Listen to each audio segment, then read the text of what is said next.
Welcome to the channel. My name is Matthias. Today we're going to talk about the stupid origins of Mojoworld. So we actually learned this in X Factor Annual number 7 and X Force Annual number 1. They're both part of the Shattershot crossover. The whole story itself, I'm not going to cover because I'm missing the last chapter, which is actually X Force Annual number 1, but I just have one fragment of that issue. I don't have the rest. So at the beginning of this crossover that takes place in both X-Men series annuals that I don't remember the numbering, Arise, who is like the main scientist of Mojoworld, comes to Earth. He is seeking refuge, and he's actually the one that creates that race of clones that serve the spineless ones. He's also responsible for the creation of Longshot that will rebel against the spineless ones. He actually planted those seeds of rebellion within him because he thought it was pretty deplorable how they were treating his creations. So in the X Factor issue, what happens is Mojo actually contacts Spiral, who was on Earth for a while by this time. She was part of Freedom Force.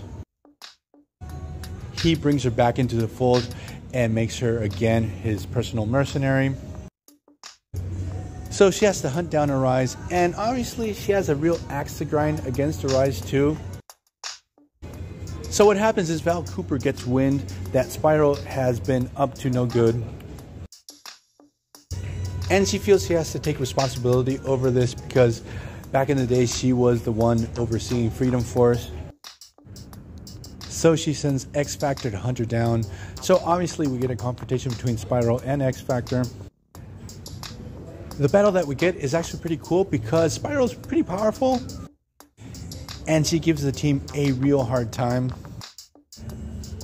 Now, Spiral as a character, I always found her to be pretty interesting, and I always had a soft spot for her because she was a freaking awesome character to use in the old school Capcom X-Men fighting game. And she would do all types of really crazy stuff in the game, so it sparked my interest in the character, and that set me on the path to want to learn more about her.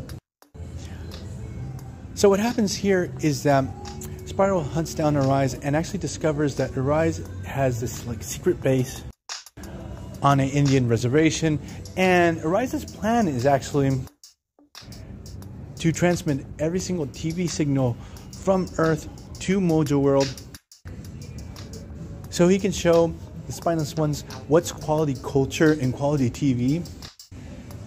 Now, for those who don't know, what Arise is doing makes no sense and actually doesn't make any sense. But the thing is, on Mojoworld, they are obsessed with television.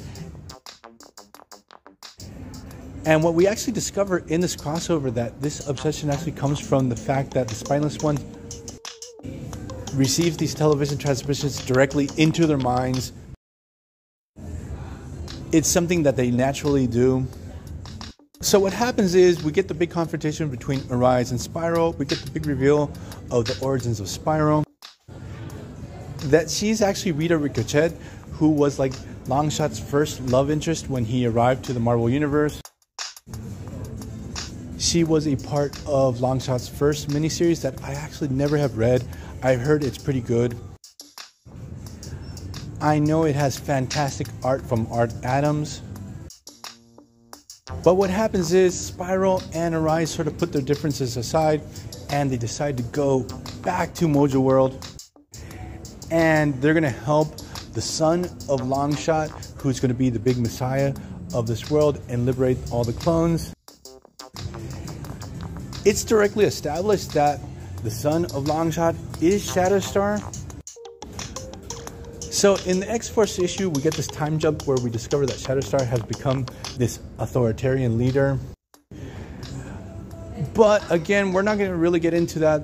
What's really important here is that what we discover is that those transmissions that Arise had been sending to Mojoworld with the idea of waking up the spineless ones to quality culture, actually what happens is through some comic book logic and some weird timey-wimey shit, those transmissions actually went to the past and fried the spineless one's brains.